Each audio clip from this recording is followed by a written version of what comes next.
So kind of our ongoing tour of Carlsbad golf companies, and this is incredible. I'm in a museum of a golf company. Yeah. It's Honma, and you're calling it Honma House. Yeah, sounds like it kind of has a Japanese flavor to it. Yeah, because it's more than a store. It's more than a museum. It's really an experience. It's where you can come and see Honma and our origin story. So some of the products that we have here that go back to 1959, original Honma persimmon woods, forged irons, and to see how the products were made by our Takumi, the master craftsman Sakata, is pretty cool. And golfers normally don't get a chance to see some of these kind of behind-the-scenes components of really the process of making a metalwood or making an iron. Right, and now as long as Honma has been doing this, we've making persimmon woods long before there was a metal wood, but you now continue to make the metal woods. Yeah. Why don't you walk me over to what you were showing me?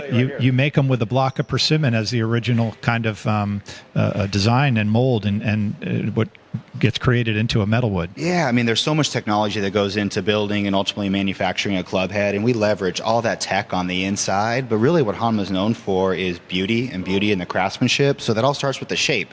You know, when a golfer looks over a club, you're obviously looking for ball flight, you're looking for sound, but that first reaction you get of looking down at a club head address is huge. And so the shape has always been a key part of Honma's process. So actually every single Honma metalwood starts with a block of persimmon. So this persimmon comes in from Mississippi all the way to Sakata. So we have master craftsmen called Takumi in our factory in Sakata, Japan. And so the Takumi actually hand shape from this block of persimmon the original master for the club. So this is the master for the XP1, which is the driver that we just launched in the fall, our new game improvement driver.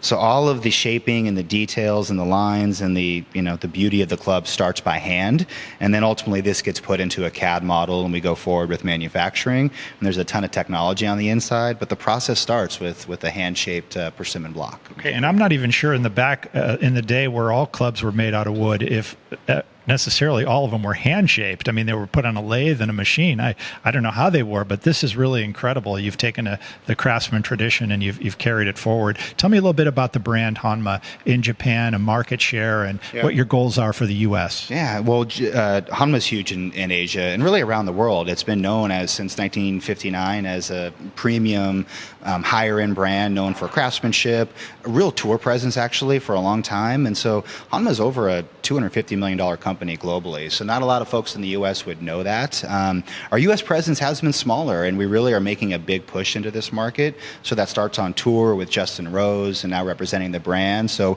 we're really taking a lot of the know-how from a new North American team, Chris McGinley, who you know, who has led product for major brands. I come from another brand in Carlsbad. We have a lot of good talent here to take the know-how from Japan on craftsmanship, beauty, a different approach towards club making, but inject some real know-how from what the North American consumer is looking for, just an even higher level of performance to really meet the standards of Justin Rose and other players on tour. So yeah, it's a lot of product evolution. We're growing distribution. We have new mobile experiences, new fitting. So really we kind of talk to ourselves a little bit as a 60-year-old startup because we have all of this know-how, but we're bringing the brand to the U.S. in a way that really hasn't happened before. Right, and to some of the younger golfers, you probably are a startup, and if that's the way they perceive it and they can see the quality and what you're trying to do, certainly Justin Rose is a good start for a tour team. So wish you luck. I want to look at some of the individual products with you. Yeah. Check them out.